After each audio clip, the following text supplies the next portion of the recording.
What is going on, everybody? Welcome back in to the Bear With Us podcast.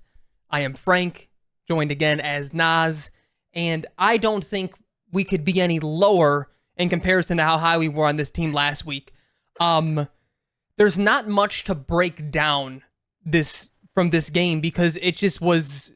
I mean, everyone was at fault here, right? It's not one of those things where oh man, if Justin just made this one throw, or if Luke Getsy didn't do this, or if there was one block, it was just all bad. At least on the offensive end, there was some things defensively, but I mean, how much are we really excited about that? We know what that defense is at this point. You know what I mean? Nas, I mean, what are just some? I don't even know really where to start. I have some insane stats at my disposal. I don't know if we want to start there and go, or this is just going to be a therapy session because I can't believe what I saw against the Cleveland Browns. I'm ready to hear the stats now. Let's go. Okay. We're already here in this state of absolute disappointment and annoyance. Let's just hear it. Let's just revel in it. So let me just preface and say, I don't want anyone to think that this podcast is going back and forth on how we feel about Matt Eberflus.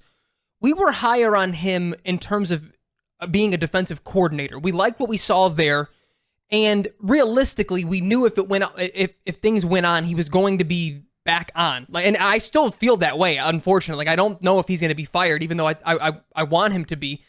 But the defense has been coming along, and just in fairness, we gave him credit where credit was due from that standpoint. But here's the first one, Nas. The Bears have lost 3 games this season where they had a 10-plus point lead in the fourth quarter. That is tied for the most in a season in NFL history. That is tied for the most, and there's 4 games left? There's still 4 games left. That's fucking absurd. And that's great. In the scope of it, this is the reason why that stat matters to me is I understand this is a rebuilding team. It's been torn down. They're forming something, at least talent-wise. But the one thing that me and Jack have said historically, and Nas, you've already started to, you've been here, I mean, a month now, and you've alluded to it as well, is Eberflus, while I think he is a solid defensive coordinator, even then, what does he bring every single week that helps his team win? What is the one thing that you're like, man, he just out-schemed the other guy? We're getting talent on the defensive side of the ball. He's blitzing a little bit more, but even thinking of if we're talking about good defensive coordinators, Brian Flores, you know what he does every single fucking week. Look at what he's doing with much lesser talent in Minnesota. We've seen it elsewhere as well, even in Miami. You think of guys like Kyle Shanahan and even Mike McDaniel, and it's what they're doing every single week to give their team an advantage. So, and sometimes honestly, now there are coaches that don't give their team an advantage, and that's okay. You know how to coach the talent that you have. You let them out execute, and that's completely fine. That to me was Lovey. Lovey didn't necessarily give us an advantage every single week, but he got the guys together. They accumulated talent, and they ran his fucking system flawlessly, and we had good years because of that. But on the reverse side, when you have a coach that way that maybe doesn't bring, anything more out of players other than setting them up to, for what they do already, you can't on the opposite end then just lose games. Because I don't think Lovey necessarily lost games either. You know what I mean? It was just sort of the other team was better, they were just better, and it was what it was. Eberflus is actively losing this team ball games for the last 2 years. It's the constant being conservative. It's the constant, you also can't say, I'm the CEO type and then allow Luke Getsy to continuously also get conservative with his play calling. You have a lead, and it's 3 and out, 3 and out, 3 and out every single time with predictable play calling. It's embarrassing. Truly. I mean, I think I was at the point where if just we continue this trend of solid play and we're in every game, I was thinking, okay, Flus has a shot to stay. I was speaking never, just like you alluded to, never have we been rooting for this or something we think is correct. We were speaking from what we think ownership's perspective might be if this continued trend where the defense is playing really well and Justin's improving, that this would lead to Flus staying and Getsy being out. I just don't know how many times you can watch the same movie and think that this guy is ready to coach a team. And I know the organization doesn't have a history of firing coordinators or coaches mid-season. if this was my team and my job is on the line, I'm at least changing the roles. I'm changing play callers. I'm figuring something out to get Getsy out, his impact out of this game. I know. Like, this is just because, yeah, the defense is playing well and fast, I think, for a couple reasons. The Sweat trade, and we are really healthy right now. Yep. Okay, so the trickle-down effect of the D line playing really well. Well, also, like, even to preface that, like, it's not like Cleveland was healthy. I think they were.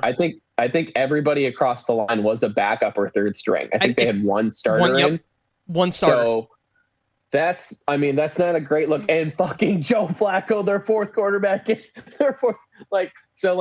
expect the defense to have a day, and they did. Like, from a takeaway perspective and pressuring the quarterback perspective, they still gave up a ton of yards. But this is what we had talked about, Flus. Like, he doesn't do anything special. The Tampa 2 is a simpler scheme that allows players to react and play without really thinking. Now, when you have talent, it looks really good. Mm-hmm. It looks really good. And when you don't have talent, I mean, we saw what that looked like early in the season. So I don't really know what Flus's impact on the team is. He can't game manage. He clearly doesn't have an influence on the offense. And we still gave up 400 passing yards to Joe Flacco.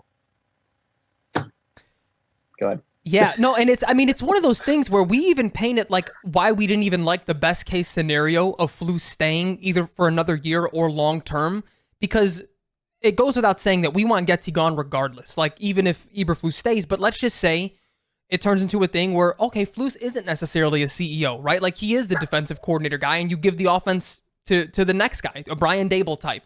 He's going to be gone in a year or two then. And then it's the constant turnover. Because the thing is like, because I've heard the retort back of like, or the rebuttal back of, well, then it's like you elevate the quarterback's coach. He's taking his quarterback's coach, and he's going to be his offensive coordinator. Like, that's how this works. They take their whole staff with them damn near, because they're giving them promotions, and your team can't stop that. It just is what it is. That's how it works. So it's like, even because I agree with you, Nas, at some point you have to give something a go with play calling. Maybe you let the quarterback's coach give it a go, the fucking passing game coordinator, wide receivers coach, someone, running backs coach. But the thing is like, you're already behind the 8 ball when you set yourself up with the defensive head coach, because he's already out of the running. He's not going to call the plays. He's already calling the defensive plays because Alan Williams was doing whatever the fuck he was doing. It's not that he was good at his job anyway, but like, that's the whole point. It's like, this whole setup just isn't, again, even if lights out top 2 every single week defense, what does that really get us when you look at the offensive side of the ball? Like, and I guess just the shift there, outside of the wonky play calls, like, the weird 4th and 1 pitches to DJ Moore, the fucking tight end sneaks and the million screens per game and yada yada. Luke Getsy's biggest problem to me is he's yet to establish an identity. Like, and this is why we were texting Nas, and I was like, I know we harp on Fields with the anticipation throws, and he's not there, and I don't know if he'll ever get there. But it's like, part of me is like knowing your personnel. Every single time I watch Lamar, and it just clicked with me, and I'm like, he drops back. If he doesn't like his first option, he just sort of scrambles and like makes a weird play and like waits for people to be open, and he does it, or he just takes off and runs. And they've had success that way. Is it necessarily sustainable? I don't know. Lamar's taking less hits. He's sliding more. So it seems to be, on the right path. But I'm like, that's my biggest problem here, is that every single week, anytime they play a really good defense, they revert to this nothingness, because there is zero identity with this Bears offense.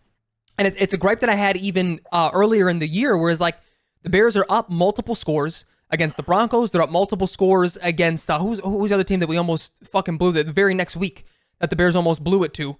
I'm blanking on who it was, but they almost came back again. And, all offseason, all year, even last year, well, this was the number 1 rushing team in the league. And it's like, yeah, because they were down fucking multiple scores, and Getsy just sticks with the run. Like, there isn't even that identity, because now you're playing a real defense here, and your offensive line is getting fucking bullied. Everyone on that offensive line got absolutely bullied, and then Tev gets hurt. So now you have the 2 worst blockers in the game, and Cody Whitehair at left guard and Lucas Patrick at center. And your offensive coordinator has zero answer for it.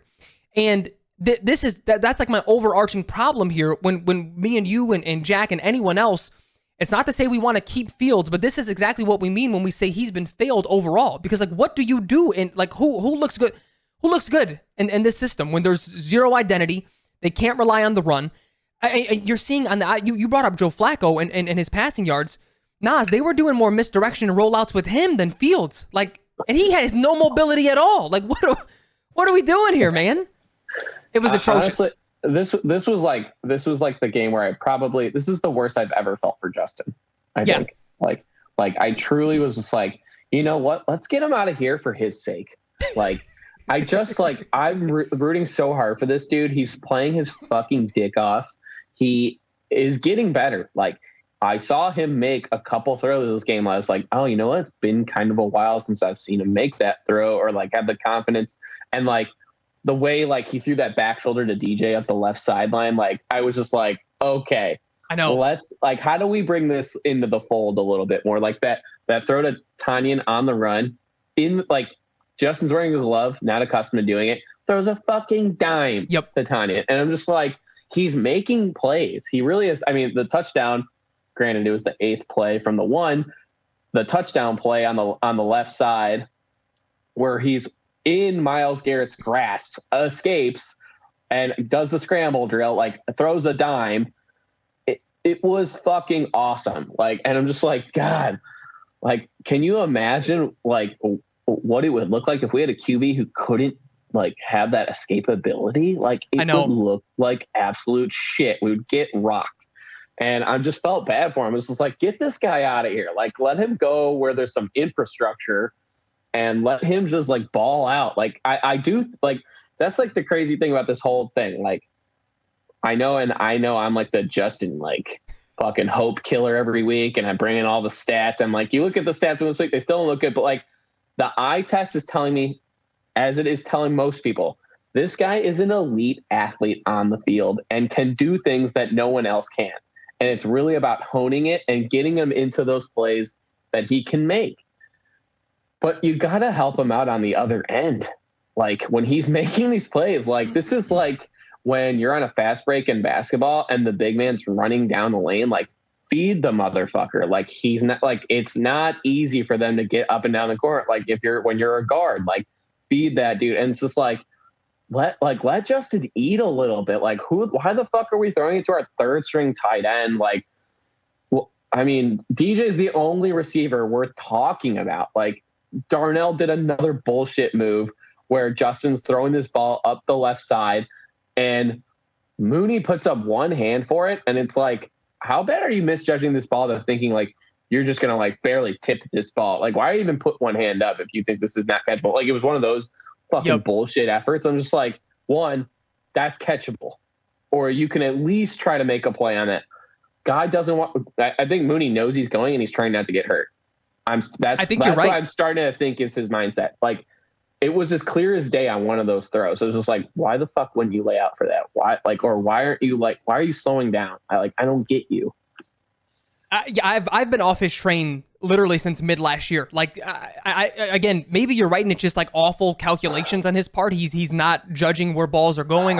He sees it funny off of Justin's arm, but it's like part of me, because I agree with you. Like that's the thing is, I know the stats look crazy sometimes, but if you actually watch him play, you know he has some talent, and that's why our stance is our stance. Even though we're kind of all ready to just blow it all up, move on, and go. And at this point, you're right. It's probably for his sake more than anything else. But what I was also watching, and one of the anticipation throws I thought you were going to mention was that like 15-yard in route to DJ Moore, which was on a fucking rope in between a linebacker, a safety, and a corner. Beautiful. And when I thought back after I saw that, I was like, man, like I'd love to see that more. One, but two, like the times we have seen that this year, it's all been to DJ. But the thought completed in my head of like Justin did it that game. It was on a similar route. It was an out route about 8-10 yards to Mooney, and he ran the wrong route. And that was happening last year too when he tried to throw an anticipation throw to Equanimeous St. Brown. He throws that pick against the Packers to lose the game. And it's like part of me is like, I know he holds the ball too long. He doesn't just sling it sometimes. Again, I don't want to splice up blame, but like that's a problem. But it's also like, how much of that percentage on the pie chart is like, I just don't trust these fucking guys because when I do it, they're never there. Right. So I have to see them open because it's like I see with a real NFL talent, we see it with DJ. 100%. And he lets it fly. He has the faith that he's going to be in the right position. Great point. Yeah, like, and honestly, I never looked at it from that perspective. It's like, how could you trust one of these dudes to be where they're supposed to be? Like, Komet, generally where he's supposed to be, doesn't separate a ton, usually is wide open because the defense forgot about him. And then DJ, just fucking always open. Like, that's what I'm just going to call him from now on. Fucking dude's always open. It's fucking absurd. But, like, he should be getting 20 targets a game. Oh, agreed. Like let's just like if Puka Nacua can come out from the 5th round in his rookie year and get schemed open that goddamn much, why wouldn't we be able to do that for DJ? Like, that doesn't make any sense. Like, the best coaches I've ever met, and the best teachers I've ever met, they will tell you like 90% of their shit is stolen. Oh, I got it from this. Yeah. I got it from this. I got it from this. It's like, who is Getsy stealing from? Matt LaFleur? And that's kind of it. It's like, okay, Matt LaFleur, I guess, he has some winning seasons with top 5 quarterback of all time.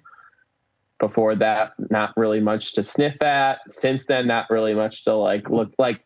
Oh, who else is he taking from? Like, why can't we steal concepts from other people and get these dudes open? It's crazy. Yeah. I mean, no, you're 100% right, because you think about the Patriots Super Bowl win over the Rams, that you can credit that to Vic Fangio just as much as you can the fucking Patriot. They took that whole game plan that Fangio ran. What would we play them, like week 14 or 13? Mm-hmm. And that like 8-3 was an awful game. But this happens on both sides of the ball, and we seem to be the only team that doesn't do it. Yeah, it's again, it's not to throw Justin a bone. He had some bad throws. It was the same experience. Sometimes still holding the ball a tad bit too long, but still making those plays where you're like, God fucking damn it. Yeah, you're it's so not flawless. Yeah, exactly. That's the Justin Fields experience at this point. But just with this fucking staff, dude, it's like it makes it more frustrating because I think it compounds. It's really bad. And again, this is why I like. If you're Ryan Poles, I understand there's some good things happening, but I feel like it's why I'm still very high on him, because it's the talent that he brought in, not these guys harnessing anything. You think of, I mean, that fucking pick by Tyreek Stevenson was insane. Oh, that was absurd. Play the game. Absolutely insane. That's one of the best picks I've seen this year. I mean, it was phenomenal. But like to your point of guys not helping out, like. The guy who's balling is DJ Moore. And then I'm watching, what is his name? Browning, Jake Browning. What is his first name?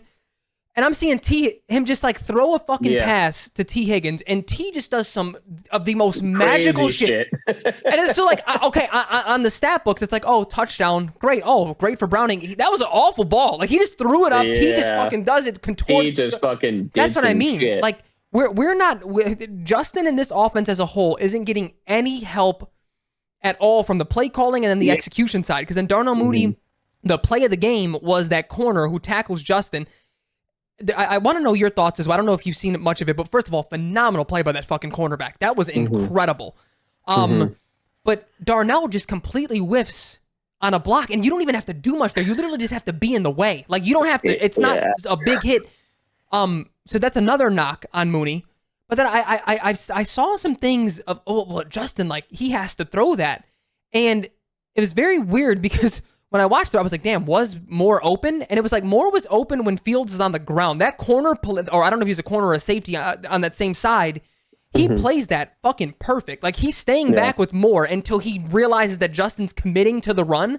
And they're like, Moore was open by 10 yards. I'm like, fellas, I get it. Fields has some flaw, but like, let's not make things that aren't like, it's getting a bit ridiculous, I think, on both sides of the coin here. 100%. 100%. We forgot to say future Bear T. Higgins. Future Bear T. Higgins. Fucking, I would certainly hope so. Possession guy, and then and then you got the yak guy. I know. Oh man, that would be like all of a sudden, Caleb's gonna be dealing. I know that would be. Well, I mean, we have to get a better offensive mind in there though. Like, if we stick with this staff and they draft either May or Williams, I am so out on this team. It's ridiculous. Yeah, I mean, it's good. Yeah, I think if we can, honestly, it won't take much for there to be a ripple effect. We got the tackles. We need something interior, somebody who can just fucking do his job and maybe a little bit more. And like there will be a ripple effect and it will be okay. I know. And we got it. And like just run the fucking ball. Like the QB draws, dude. Like oh, you want to talk about like getting rid of Justin for Justin's sake? Like keep in mind he is not like as much of a natural athlete as he is not a natural runner. Right. So he's got that RG3 issue where he can talk about anticipation. He doesn't see the hits coming, man, and he doesn't know how to protect himself. Like, so it's just every time he gets hit, I'm just like, fuck, get up, dude. Like, he's fucking tough. Yeah. Oh, like, yeah. Oh my God. Like, dude is getting whacked. Nothing getting called, by the way. Never gets a fucking call. That's what I was just going to say. Gets right back up. Next play. Like, let's go. Like, no wonder DJ and all these dudes are coming to his defense. This guy's getting the shit kicked out of him. Not balling out, but making like some wow plays to keep us in games. Like, I mean, yeah. I, as much as like, I don't think he's part of the future, I still love the dude. Same. For sure. No, and that's like that was why I don't want to digress too much, but that was why we were so upset last year that Getsy kept his job, and we knew there wasn't a chance of him getting fired because it's just like you bring everyone back into year 2. Yeah. But it was like how like even that insane stretch that the offense had, that was all Fields' magic. That's why I was so bought in on him as the experience as the player. I knew there was still the downfalls and the flaws, but it was like, dude, that wasn't any of Getsy's doing. Like, it wasn't just this, like, something clicked, and it was like, oh, he's scheming guys open, and Justin's letting it rip, and he's coaching him to, like, for more tight window throw. No, he was just, like, what you described on the 8th play of the fucking 1-yard line, that's what Justin did last year for 7 games to average 30 points a game.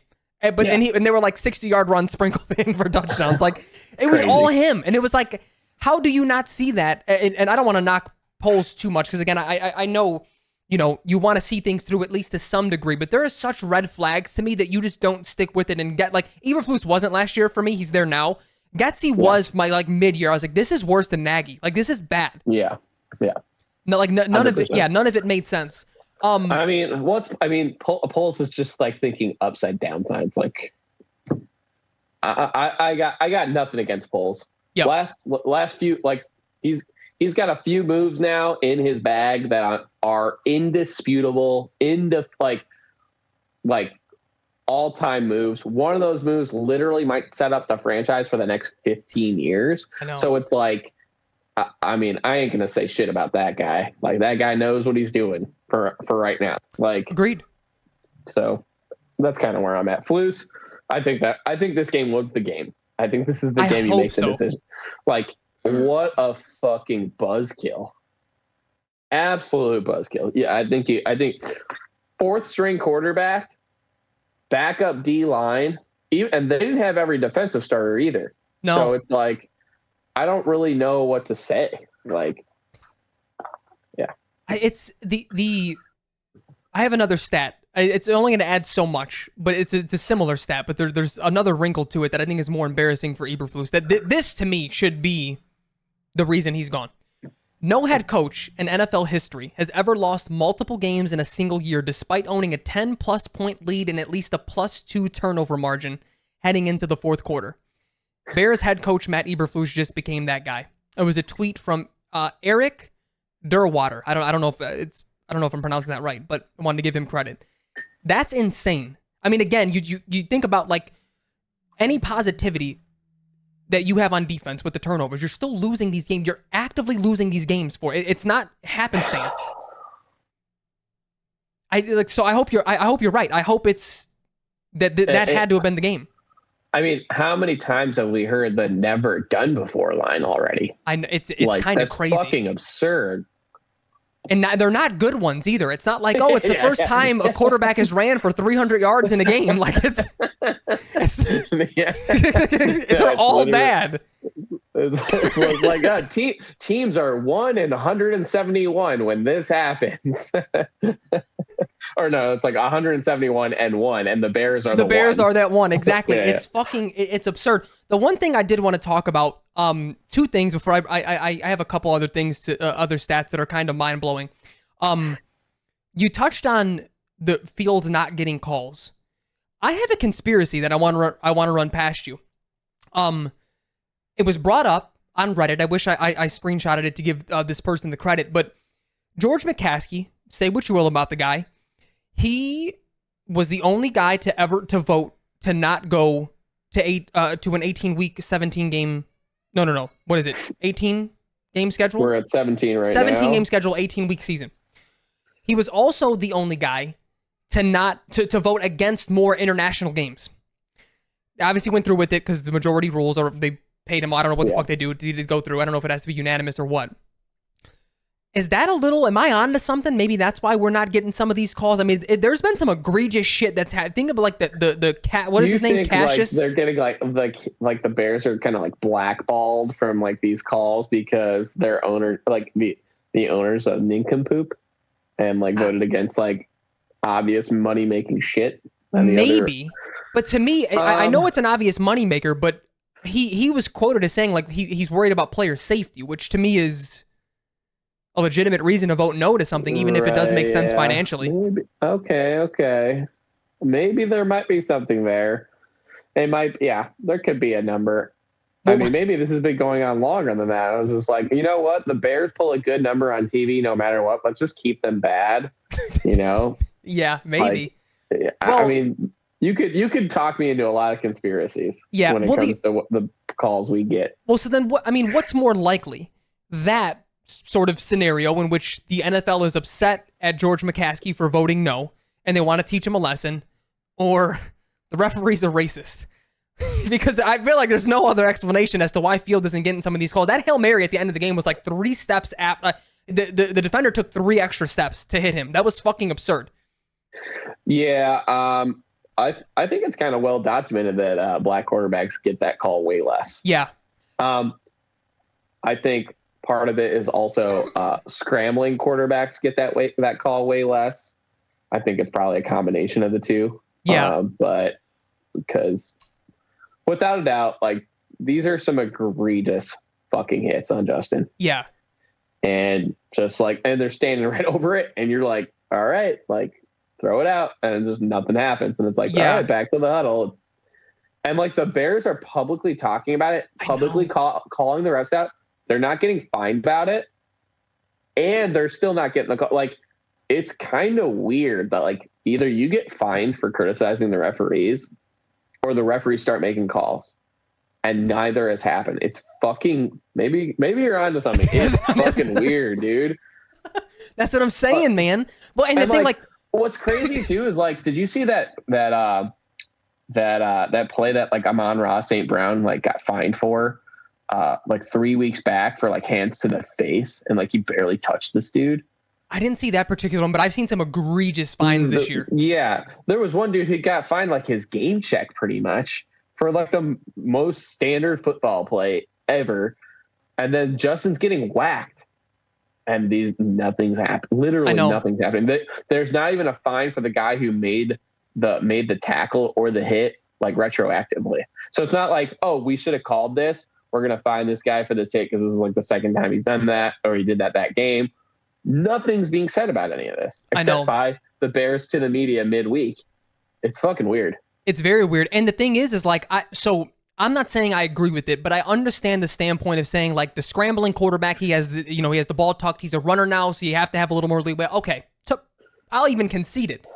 That particular play on Justin, he just rolled like he was a passer the whole way. It was a Hail Mary. There was no shot he was running that ball. Like, there's no benefit of the doubt whatsoever, and it's right in front of a referee. And it's like, I'm not a proponent of having guys flop, but like, what the fuck do you got to do to get a call, man? It's insane. The other thing that you mentioned, Nas, that I did want to talk about too, though, how do we take the players actively? I don't want to say like saying that Fields needs to come back, but like they're in his corner pretty hard. What are your thoughts around that? My thoughts are that's what you do for your dude. Yeah. That's what you say. And You definitely don't want to create a distraction or seem like not a team guy, so no one's going to say shit. I think the moment Caleb walks into training camp and starts wowing these dudes, like they'll all love Justin, but like the second Caleb does that, it's whatever. Like, yeah, that's in the past. I mean, I don't know how you wouldn't say Justin's like your fucking guy watching him do this week to week. I literally don't know. So, because he's been an unbelievable teammate. He's leading these dudes. They all, like, players aren't stupid. Like, especially players at this level. They're not dumb. They all know Getsy's atrocious at what he does. They all know. There's no way DJ Moore doesn't know Luke Getsy's terrible at his job. So they are going to support Justin through it all, no matter what is coming his way. And I don't blame them, and I commend them for it. And that's also what they should be doing, because Justin's laying his body on the line for them every week. Agreed. And I think I did see someone say, because you're right, it's being a good team guy, but we've seen diva receivers in the past say that, oh, well, it's not my choice, it's not up to me. Like they're going a little bit beyond that and saying, like, hey, he's my guy. And I know people have brought up, well, like Khalil Mack said that about Mitch. This feels a little bit different when you look at the rhetoric they were saying. It was like, yeah, he's super tough, and like we kind of like him. Like he's like that didn't have that same feel when Jalen Johnson's going on CHGO and like no, like the locker room will be kind of split, man. Like we love this guy, and it's gonna add a lot of pressure on the next guy. Obviously not up to us, but like we fucking love him. Like and just like you said, like, that wasn't even on my mind when I was thinking about it. But you're right, like. Regardless of actual outcome, like they see what he does on a week-to-week basis, and there's no way you don't see that as just a human teammate and be like, man, this fucking guy's got it. Yeah, dude. Yeah, like if you've ever played a team sport and you got like a guy doing everything with you and not like taking any shortcuts and working his ass off, like you're gonna love that guy. Yeah. And again, especially in football, maybe more than any other sport, memories are short, and if a dude can play, people hop on board. And people move on very quickly. Football is a sport where people move on very quickly. Like fucking 3 weeks ago on Black Friday, Jalen Phillips tears his Achilles, and dudes are heartbroken for him. Bradley Chubb is like near tears on the sideline mid-game. And then but there's still a game to play. Like there's still shit you got to do. Especially this is like more in football than anything. It's like, okay, we cannot like get lost in that. We got to move on. We got to win this game. And like, and that most terrible thing happens. And I felt so bad. If you watch that Hard Knocks episode, you feel fucking awful for Jalen Phillips in that moment. But like players move on and dudes are like laughing and smiling because they won the game. And like, like that is like the mentality of a football player. And the second Caleb steps on the field and Justin's not here anymore, and he flashes that quick release and he hits DJ right on that slant route, right where he likes it, and he runs it for 20 more yards, like all will be like not forgotten. But for like, okay, we got a new guy. We're rolling with this dude. Yeah, and that's what I was gonna say. Like, I because the stance they're taking right now, I don't think they would ever. It wouldn't be that. You remember the weird Jay Cutler situation where like Urlacher and Briggs were sort of upset that there was a new face of the Bears. There was that whole weird debacle for a year or two, and they didn't like really get along. And I don't think we have guys on the team that are gonna do stuff like that. Just like you said, like they're still gonna be behind and root for Justin wherever he goes, but they're not going to actively sabotage the next guy. Like they're not, They don't, come across that way, at all. But I would, I mean, just like you said, was it last week or was it via text? I don't remember, but like, I mean, Poles is going to have to be still, it's a cold blooded move. I know it looks like common sense draft calculators and blah, blah, blah, and contract shit. There's a human element to this. He's in that locker room too. He talks to these guys. These are his guys. He's brought in most of these guys. It's still gonna be fucking cold blooded if and when he moves on from Justin. Yeah. To a point where I would assume. Yeah, I wouldn't want to be in that spot. No, I have zero doubt in Poles making this move. Yeah, zero. I will say this too though, and I wouldn't be mad at it honestly. I wouldn't if he took a little bit less to put him in a better position in the next spot. To me, that's like that you're doing your job well to that point. Yeah. Yeah. Well, because like. You also, it's a tough balance because you gain a reputation around the league. So it's like, okay, Justin, where do you want to go? Mm-hmm. And I will do my best to get you there. I'll get you there. I'll try to get you there to some of those options. Yep. Like, I mean, it's not unlike like Belichick loved Jimmy G. I know. Loved him. Could have gotten way more than a fucking second round pick for him. But loved that dude. And kind of like to stick it to Kraft was like, all right, second round pick, San Francisco. like yeah. You know, like could have gotten way more. And because he loved that dude. So it's like, all right, it will be, I think I would like to see Poles do something similar for Justin. Same. Well, there was also a little conspiracy going that because he sent him to San Francisco in part because that was a team that Tom Brady rooted for as a kid. I don't know how much I ever bought into it, but that was a nice little storyline for a little. I think from what I've heard and read, it was more of a Kraft Belichick thing. I see. And like doing a solid for his boy who he loved. I mean, you want to talk about the most cold-blooded of all time. It's Belichick. Oh, yeah. Like, leaving a player and letting them go a year before instead of a year late. Like, he is the absolute king of that and was ready to move on. Like, liked what he saw from Jimmy, was ready to move on from Tom. And Kraft was like, no, fuck that.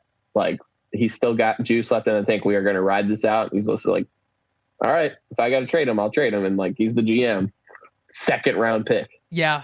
Well, and the you talk about cold-blooded with him. I thought you were going to bring up he's more than once cut players the day before a Super Bowl. I mean, he is any advantage he thinks he's going to get, he's going to go to any stop to do it. And you know, he's done that historically.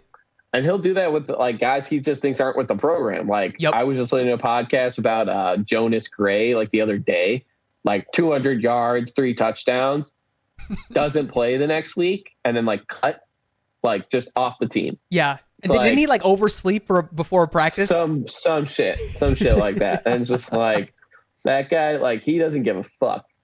Future Bear coach Bill Belichick. Yeah. I forgot I had this one.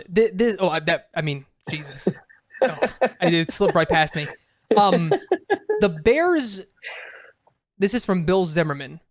This goes hand in hand. So the Bears should be 8-6. The 3 leads that they blew that were mathematically almost impossible to blow. I mean, all on the coaching staff. Those 3, we can look into other things where it was Justin or there was those 3. You can't change my mind that they weren't on them. They should be 8-6 with one game behind Detroit, with the tiebreaker in hand. That goes to this. The Bears win and I know that it's a little win probability isn't the most accurate, but just I mean it means something especially because we saw these with our own eyes. The win probability against the Broncos when they blew that game was 98.1%. The win probability against the Lions was 98.2%. The win probability against the Browns was 91.3%. That's not all that crazy. We've seen games like that, but the probability or the percent chance to lose all 3 of those games, Nas, with those percentages is 0.003%. 0.003%. And Matt Eberflus fucking did it. Clay Harbor tweeted that one out, and then Bill Zimmerman tweeted out the other one about they should be 8-6. That is fucking embarrassing. That's insane, dude. That's insane. I mean, it's so strange to me, and I know this is a little bit repetitive. We've had this conversation before, but it's also frustrating because we're not far removed from Vic Fangio's scheme. Just that seek and destroy, no matter what the score is. We're putting our foot on their fucking throats. Even Sean Desai was the same, from that same tree. Yeah. And you look around the league, you look at Brian Flores, you look at just other teams that have heavy blitz packages, and it's like there's never been in my lifetime a coach that plays conservative when they have a lead and they consistently win. It doesn't happen. Like, I don't understand that mindset of like, we have this lead, we have to protect it, because now you're actively playing to not lose. But I also, this can't be proven, but I also think part of like, you think about all the times that like Justin has fumbled or, thrown a pick after the defense has blown a lead and it's time. All right, Justin, you got to make a play now. And it's not to throw a bone for him. I feel this way about any team that does this. Your offense is no longer in rhythm anymore. You can't just turn the fucking switch on and like, all right, guys, come back, get open again. And like, I don't think it works that way because I've never fucking seen it. Right. I mean, so a couple things have come to my mind while you've been talking about some of that stuff is So I was just kind of thinking. So what are the Bears elite at offensively? Can they run a 4-minute offense? Based on your stats that you just gave me on percentages, 4-minute offense out of the question. Okay. Scenarios where we've needed Justin to make like a end of game tying drive or like a must score. So 2-minute offense. Nope, we don't have that in the bag. Goal line offense. Pretty sure we're at the bottom tier of the league. So like I like, so what are we working on? Yep. In the week? What's Flus saying that oh, you know what? We're just going to take our foot off the gas. Like offense will take care of it if we give up a score, if we give up some, like if the lead gets cut, like I'm confident like also one of the best teams in the league try to do, they try to get out front early so they can play an aggressive style of defense the rest of the game. Exactly. This has been the winning formula for every top 10 defense that's been on a winning team as far like for the last decade and a half. Like it's like, okay, we get the lead early, we pin our ears back, and we make shit happen. We try to force them into more mistakes. Yep. We're trying to build the gap. We're trying to build the lead. The way you build on the lead is forcing, because like possessions are limited on a number when you don't turn it over. But if you can increase your possessions by creating turnovers, you can start building the gap and building the lead. And it's just like prevent defense. Like nobody does that anymore. Literally nobody does that. The last time I saw a prevent defense, I was playing NFL Blitz in like 2002. Yeah. Come on, man. You think about some of the elite defenses. I remember there was an absurd stat that those like 2 years where the Giants were elite with OCU Manura and Strahan and all those dudes. When they had like an 8+ point lead, they were like fucking 14-0 or something, because it was nonstop. They just kept bringing the pressure, because that, just like you said, that's the time now to pin the ears back. Like it's so weird to have like the inverse thinking of like, oh, we know they have to pass, so let's line up 10 yards off the ball. Let's not send blitzes. Let's not do stunts. Let's just like let them wear out the clock by themselves. No, that's why you run the ball. That's why you have a good run game to put games away. It's not the opposite. Like the whole thing is just ass backwards. It's also like you think about it from like individual player circumstances. What's more fun to do? Oh, I know. Definitely playing a more aggressive style. What's contractually more incentivized to do? Like this is the time for the Hassan Reddicks, the Montez Sweats. This is the dudes for the Von Millers. This is the time, maybe not best topical time for Von Miller to mention his name, but edge rusher. Like this is like, oh, this is where I make my fucking money. Like I get to this sack number, I get to this Pro Bowl, I get an all pro. Like this is where the money's made. So like you have players incentivized in all facets from a brain, like a social emotional perspective. Playing prevent D, and the mindset of like, okay, let's not fuck this up. That mindset is not a winning one. It doesn't promote a winning culture on any level. I agree. And that was going to be my last point on it, honestly, is that mindset of, well, now I just have to play to not fuck up. You're going to fuck up. Like no one has ever existed that way and had success consistently. Like I think about, you used the basketball analogy earlier. I think about boxing. I've seen guys after a loss change trainers and then try to change up their whole style. But then you see them and it's like, sure, maybe you needed to work on a little bit of this, a little bit of that to like up your game, but like you still have to lean into what you're great at. You got here for a reason in this particular style. But then you see them in a whole new style and they're actively thinking in the ring. So it's like, to them, maybe I have to be a little more defensively responsible, but now I'm not doing all the other things that made me great. So now I'm getting hit even more because I'm actively thinking now in the ring. And it's the same thing there, like making breaks on the ball where, hey, it's a 50-50 chance of me swatting this, but it's more of like 100-0. If I just let him catch it, I make this tackle instead of taking a chance on the ball. Random example, but like it's things like that add up over time in this prevent defense of, I mean, you could even probably draw, those types of conclusions to Montez Sweat has the edge. Quarterback's about to throw it. Maybe I lay off a little bit. I don't want a roughing the quarterback or roughing the passer. That's extra 15. That'll fuck us up. Maybe like all of that. I'm not saying is happening, but can happen with that mindset. It's just an awful, awful mindset to have. 100%. And the roughing the passer penalty specifically too, like coaches don't even fucking care, like don't care about those, because it's like, would I rather be in that QB's head? Like, I'm fucking coming, dude. Would I rather have that mental edge for 15 yards? 100%. Like, and that's like in a scenario where you're trying to maintain, like Bears had like a 2-score lead, like in those scenarios. Obviously, it's a 2-minute drive. You're up 3. You definitely don't want those penalties. We're talking about leads that should be insurmountable, for clarification for the listeners. Leads that should be mathematically insurmountable if you keep if you keep your aggressive nature to you. And which is what Bears have supposedly had 3 of these games this season. And in all scenarios have failed to actually come out with the victory because there's been a mid-game change of style. Yep. Which is causing this. And honestly, outside of just the conservative nature that Matt Eberflus has on defense, on the flip end to it, and I'm going to keep harping on this until he fucking gets fired and has to walk back to Green Bay to be their quality control coach. Luke Getsy just has zero identity at all. I mean, when we were since we were kids watching football, all of the elite teams, they had that like 1 or 2 play where everyone knew it was coming, but they were so good at it, it didn't fucking matter. Like you knew what was happening and they were going to out execute you every single time. And we're seeing it now with the tush push. It's like we know 4th and 1, we know what's happening. You can't fucking stop it. And it's like 100%. Beyond just the one play, it's like this is what we do. Again, thinking of like on the defensive side, thinking about those Giants teams, like we're gonna put all 4 defensive ends in because you can't fucking stop it. You can try to have another blocker, but you're down 14, buddy. You can try to run the 12 formation, 2 tight ends. It doesn't matter. Yeah. You can't stop it. And it's the same thing offensively. Like you look at what Kyle Shanahan's doing. Try to stop those guys. I understand they're elite talent, but he's scheming them so wide. Try to stop it. We're up 20. We're still going to pass. Try to stop. Like you just can't. When you're pressed, you get it in the hands of your playmakers. Like when you're talking about that, like stop this shit. Like Rams game-winning drive against the Bengals in the Super Bowl.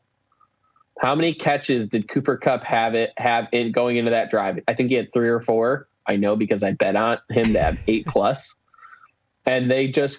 And on one drive, he had 5 catches and a touchdown, and the game-winning touchdown. And targets, in terms of targets, I think he had like 7 or 8 targets on that drive. Yep. And the Bengals couldn't do shit about it. He either got a flag, he caught the ball, and I think only 2 of those plays were actual legit incompletions. It either was a catch or a flag, and he was just getting targets because like Stafford's like, I am not losing this game because we didn't get it to our best player. Yep. And so McVay is just dialing it out. It's like, all right, here we go. Like we're getting this to Cooper. It's just like, and the Bears are like, all right, cute, like delayed QB draw up the middle or delayed handoff. Like, what are we doing? Yeah. I mean, it's especially like, and that's what I mean when it comes to identity and him just being so bad at his job. The only player that these defenses are actively trying to stop is Justin Fields. Like, you listen to defensive coordinators every single fucking week. We're reviewing the tape. We're seeing what they like to do. We have to shut him down. It's usually they're talking about the legs. But it's like, build off of that then. Build off of that threat of him running. Like, we're not begging to roll him out and, like, do creative things with him on the run or a little bit of misdirection for no reason. This isn't like... I feel like we asked for the same things with Mitch, but it was because he was not a good quarterback. It was like you have to just throw a little wrinkle at these guys because he can't just sit back there and dice up a defense. Versus Justin, it's like, dude, the threat is fucking there. You're gonna make linebackers have to commit. You're gonna make cornerbacks have to make decisions, and safeties have to move off of the line. Like, you're gonna have to make these dudes do something, and then at that point, now we live and die with Justin on making the right decision. I'm okay with that. Then you can really evaluate pretty consistently, like, he's not the guy, or hey, he's making plays here, we can continue to build off it. But there's never been a consistent effort to do that, to take advantage of what defenses are scared of. Instead, it's like, well, he can run, so it's 3rd and 6, let's just fucking QB draw it. They're ready for it, dude, because they're willing to let him beat them in the air. So built, you know what I mean? Like, it's so frustrating to watch. You just made me think of who I think the next coach of the Bears will be. Ooh. It's going to be Jim Schwartz. Am I crazy for not being like super mad at that? I love it. I was gonna say, I'm like, yeah, like dude's got a proven track record. Yeah, The guy can coach relevant, like not like he can coach modern defense. He's now had enough experience where he can manage games. He comes from a great coaching lineage. He has worked under some of the best coaches ever in the history of the league. So I think he's going to be the next Bears head coach, barring we get someone like if Ben Johnson wants the Bears job, he'll get it. I don't think we're going to get any of the top offensive minds in the league. I mean, I could be wrong. Like maybe that coaching hire comes after we draft Caleb. I don't know if it will. I would hope it's not. It's not that late. Yeah. So like, we'll see. And then maybe that is what lures a good play caller or someone who can manage the offense in a better way. But I do think I wouldn't be shocked if Jim Schwartz is the next coach of the Bears. I think he's been around. He's been around in different schemes. He's been around with different personnel, and a lot of it has led to success. And I wouldn't be shocked if he brings Josh McDaniels on as OC. Listen, I'm not. I don't think Flores is coming here. I don't think the Bears will do that. Probably not.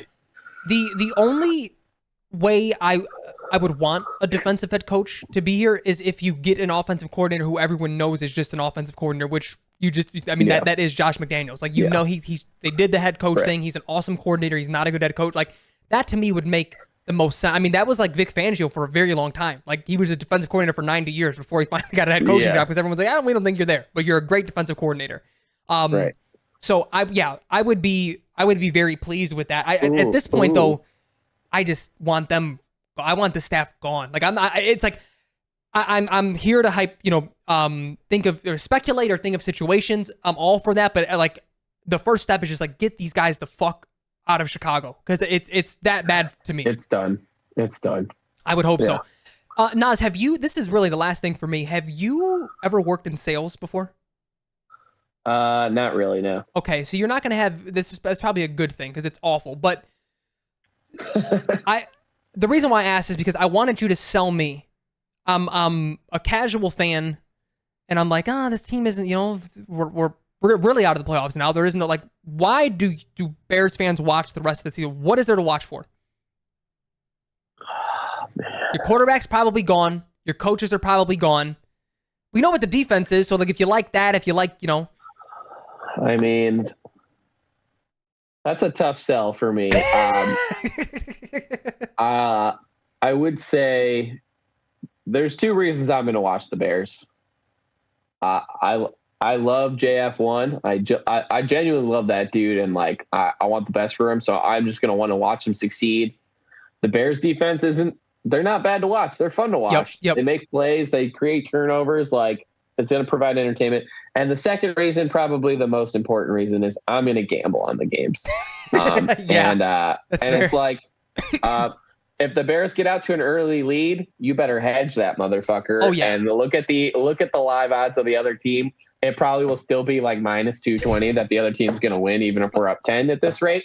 But you just bet it anyways, babe, because it's a winner. Yeah, up 24 at halftime. Just fucking smash that other team. Oh, just watch. We're going to play the Cardinals. We're going to play great contain all first half on Kyler, and then he's just going to fucking bust a nut in the second half for like 70 yards. Well, it was funny because as the Bears were up 17, I was like, man, I was thinking of my talking points, and I was like, man, the game was always going to look that way. Justin wasn't look. It's a great defense he played, and he took care of the ball, and the boys brung it home, 20-17 or 20 to whatever the final score was going to be. And then my point was, because I wanted to look towards the Cardinals games, you're keeping the playoff hopes alive, and I was like, I really want to, and I guess it still stands. I am curious to see how they deal with a legitimately scrambling quarterback, a running quarterback, because like they haven't really played one. Like Josh Dobbs, I guess, but he's not nearly the athlete that Kyler is. I think we're going to do really well against Kyler, to be honest. They might. We project pretty well. We got a pretty. I just feel like we're pretty disciplined, and we have veteran leadership at every area of defense. Like, we're not going to fall. Like, well, it's also like, and this is kind of like the knock on Justin ultimately. after the amazing year last year with the flash runs, he has been bottled up, dude. Yeah. He has not exploded. And Jonathan Gannon will do the same thing. And the same thing the Browns did this past week. Jonathan Gannon will do with the Cardinals. We will not see Justin ripping off 30, 40-yard runs. The trend that has been this season will continue. Oh, agreed. The film's been out. And I think the same goes for Kyler. I think Kyler's going to have a really tough time, man. Really tough time. I wonder what the line is. I got to check that line. Are we playing the Cardinals next? Yeah. Is that? Yeah, that's the next game. I got to look at that line. I kind of like our team in that one. I just because one, I don't see too much offensive talent. Like, how is Kyler really going to bring them back once we get out to an early lead? I don't see it. I hope you're right. Well, I mean, I don't know. Like, do we even want the Bears to win at this point? A Cardinals win would do well for that first pick. I have an awful feeling. That being said, I feel like the Panthers are going to win 2 more, and it's going to make me sick to my fucking stomach. I don't think so, man. I hope not. I think everything just kind of fell in their favor for that game. Yeah. It was an ugly game. I don't see it happening again. I haven't looked at their schedule. Let's just take a peek. Panthers schedule. So Packers next. They got Packers, Jags, Bucks. They're losing those 3 games. I hope you're right. They can't beat the Packers. Period. They can't beat the Jags. Pound bad teams, and the Bucks are playing for the playoffs. Baker's been playing fucking well, dude. I'll give it to Baker, man. I never thought he projected well as a starter, but damn, those dudes are playing hard with him. I know. He's playing. I do wish Rachaad White low-key would be even more involved with the offense. Like, I feel like that's just an advantage that they have. And I think that will actually, if they can lean on him a little bit more, that will actually propel them to even further and help their shot at the playoffs. But, and my fantasy team. Baker playing good ball, and the D coordinator for the Packers, he's got to go, right? That guy doesn't know what he's doing. It's been. I don't know who he is, but they have on that side of the ball. I think his name Joe Barry. Yes, Joe Barry. He's bad. Yeah, it's bad. It's bad, man. Yeah, he's very bad. But again, we needed this from the Packers. Jordan Love to flash a little bit, get them a little excited, but just be bad enough. Yeah. Just live in football hell. And that's what I told everyone in the offseason. You don't want him to be awful. You don't want, if he's awful, they win 2 games because of him, and they get Caleb. What the fuck are we doing? No, we need them to win 6, 7 games. Root for them to be in that area, because then you can't. More for him. I think he's played well for that 5th-year option, right? So, or they already extended him to next year, right? They did that weird extension. Yeah. Okay. This is great because he showed enough to be like, okay, let's see it one more year. And then okay, all right, whatever. Just live that life, babe. I know. I'm so excited for it. I couldn't be happier because you're even seeing people. I mean, the rhetoric is very similar about him in that fan base that it was to Mitch. There's these diehards that are he's really fucking good, but LaFleur just sucks.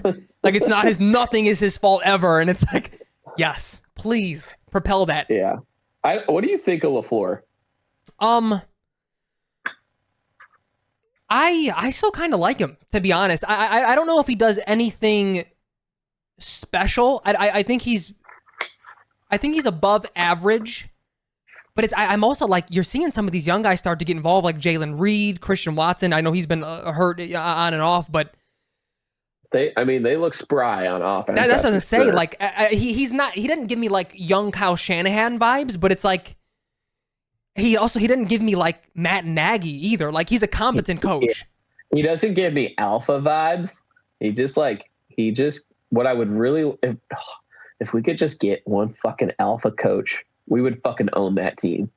Because I think LaFleur I think he's fine, but I don't think he can I don't think he's got the cachet, and I don't think he's got that gravitas of I'm gonna fucking own this division. So there is an empty space in this division for a coach to take advantage of the ineptitude around the division. There is definitely Kevin O'Connell. I like that dude actually. I think he's a for a second year job. Like this has been a pretty good job he's done with the Vikings. But even him, he's kind of got like some weird things like that kind of don't make sense. It's like, fuck, if we could just get one alpha and have it be our coach, we could fuck this division up. Yeah. Well, I mean, the alpha was Aaron Rodgers for so many years, and that's gone. But I'm not. It might be Dan Campbell, dude. Nah, it ain't it. The fourth down moves, like the impulsivity, like yeah. I just can't. I can't. I mean, no doubt the players love him. Yeah. Oh yeah. Play for it, but like, like you want to talk like his imprints on the game, but kind of in a bad way. It's like they go for it on fourth down more than anyone, and their success rates like down the tubes. Like 3%. It's so fucking bad. And it's just like, and it's all because like of this like dude trying to like make a splash play and like give the team momentum. It's like, dude, you have Jahmyr Gibbs, Montgomery, St. Brown, Laporta. You don't need to do this shit. Just fucking punt the ball. But I feel like it's one of those things though for him. He can't stop now. You can't because like of that like your mindset has to be like the numbers have to correct eventually, right? Like we're like 10% on the conversion rate. There's no way it gets stopped again. We got to do it again. Like, you know what I mean? Like it's like betting bad money. Like they're really not going to see this one coming. There's no way they see this one coming, boys. We're fucking fake punting on 4th and 6. Let's fucking do it. Like you have to. Well, what is that called? Like betting on bad money? Like you can like, isn't that like an investing thing? Like you're so in on something and you sunk so much money that you can't stop because like it's not good advice, but people feel that way. It's like a mindset of like, no, well, I've already the sunken cost. I think it's called the sunken cost fallacy. That's where he is right now. The sunk cost fallacy. It's like failing to recognize the sunk cost and just like when it turns, I'm gonna be there. When it turns, I'm gonna be there. There's like, that. No, babe. Yeah, there's that meme where the dudes are axe picking and it's like, you're always like one. Or what is it like the bad gambler? What the fuck is the saying? It's like, people who quit gambling because they lost too much were always that one bet away, and it's like the one dude he's like one pick away from getting all the diamonds, and the other dude's like still chugging away on the top row of it. Like that's sort of what that is, and that's what I think he is. It's hilarious. It's so good. I'm interested. You know what will be a true test is that we'll see what Dan Campbell does when Ben Johnson leaves. That's true. No, I mean that's the exact scenario that if Eberflus was really good.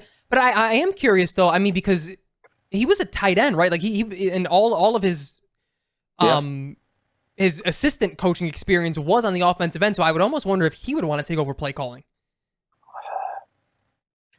I don't see it. I don't either. But like, I also didn't. I don't know. No, like I think that. What I will commend about the Lions is like their coach knows who he is. Oh yeah. And he has a defined role on the team. He is the CEO of the team. He's got his hand in everything, whether that's a good thing or a bad thing, he does. And he's got an impact on how the game's going to be played. But which is the way I think it really should go for the most part, unless you're just truly gifted at one of those things, like Kyle Shanahan or Sean McVay. Sean McVay, by the way, coach of the year. I don't think there's any fucking doubt. That's a good call. I really don't. Like, look at the roster. It's a joke. And they're probably going to the playoffs. This NFC West, man, it ended up being a pretty fun division. Holy shit. It did. I agree. The Seahawks game last night was fun as hell. It was. No, it was. I mean, yeah. He might fuck around and win it. Dude. Yeah. Yeah, there's some good candidates this year. I don't think there's a shoo-in. We're going to go on a rant when Brock Purdy wins MVP because this is not a quarterback year for it. Like, if there's any fucking year for it. Yeah, I mean, I think it's got to be Tyreek, but... Or CMC. Those are the only two for me. Or CMC, yeah. Like, definitely a non-quarterback year for sure because no one's had that, like, just blow it out of the water here, like separated them from the pack. And Dak, he was who we always thought he was, baby. Yeah, poor guy. Damn, we didn't even talk like Cam Newton's comments and things, and because I think it was a little too harsh on. I don't look at Dak in that same category as Tua. I think he's a step above in terms of game manager. I think him and Tua are in the same boat. Really? I feel like Dude, he makes more wow throws than Tua. Like Tua puts it in the really? right places. Like he's very I mean, this year, I mean, I will say Dak's having a great year. Truly, truly, truly, truly. Um, I don't know. I really don't think he makes that many wow throws, to be honest. Like, I think he's mastered this offense pretty quickly, this Mike McCarthy style, yeah.